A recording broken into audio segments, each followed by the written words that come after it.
Sementara itu di tengah mengerucutnya 3 nama calon presiden unggulan yang akan bertarung, lembaga survei melakukan riset untuk mengetahui persepsi publik terkait dengan bakal capres yang akan mereka pilih.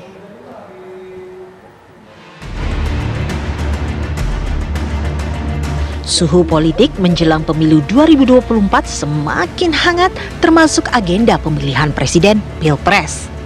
Dari sejumlah nama tokoh yang dirilis Lembaga Survei Indonesia LSI, muncul 3 nama bakal capres yang hampir pasti akan maju di Pilpres 2024, yakni Ganjar Pranowo, Prabowo Subianto, dan Anies Baswedan.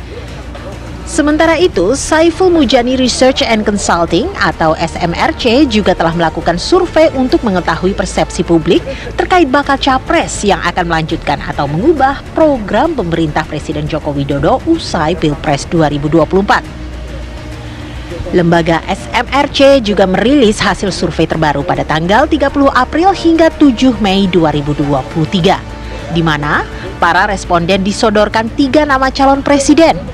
Dalam simulasi voting secara tertutup ini, Ganjar menempati posisi pertama dengan elektabilitas 39,2%. Disusul Ketua Umum Partai Gerindra Prabowo Subianto dengan dukungan sebesar 32,1%. Kemudian di posisi ketiga Anies Baswedan dengan elektabilitas sebesar 19,7%. Lalu 8,9% lainnya menjawab tidak tahu. Ini ada warna merah ya, grafik batang warna merah adalah elektabilitas dari kelompok pemilih yang tahu ketiga nama itu. Pak Ganjar Pranowo mendapat 44,7% dukungan, Pak Prabowo mendapat 28,2%, kemudian Anies Baswedan 21,4%, dan ada 5,7% yang tidak tahu. Jadi di kelompok pemilih ini ketika pemilih tahu ketiganya, kita bisa proyeksikan Ganjar kemungkinan akan menjadi semakin unggul.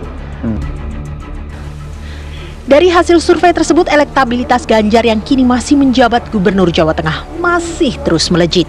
Sementara elektabilitas Prabowo tidak mengalami kenaikan ataupun penurunan. Sedangkan Anies Baswedan justru mengalami penurunan elektabilitas. Tim TV One mengabarkan.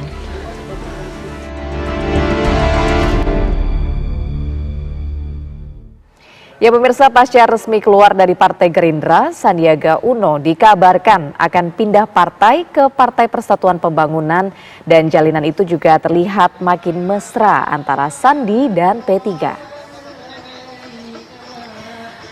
Usai menghadiri acara gerakan usaha kreatif Santri Go Digital di salah satu pondok pesantren di Desa Cikarageman, Kecamatan Setu, Kabupaten Bekasi, Jawa Barat pada Minggu siang, Sandiaga Uno menyatakan sedang menyiapkan beberapa gagasan strategis untuk diajukan pada saat dirinya merapat ke Partai P3.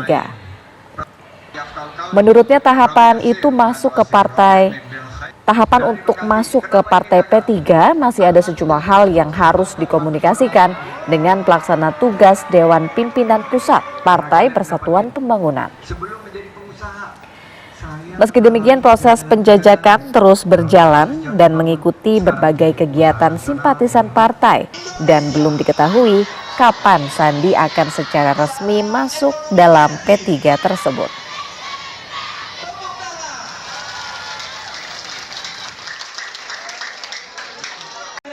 Sesuai dengan arahan dari Pak Ketum bahwa akan mengikuti tahapan dan proses di mana saya menyampaikan juga pemikiran-pemikiran dalam konsep politik amat ma'ruf nahi munkar, apa saja seperti penciptaan peluang usaha dan lapangan kerja, kesiapan dari segi menjaga stabilitas ekonomi dan melakukan percepatan pembangunan.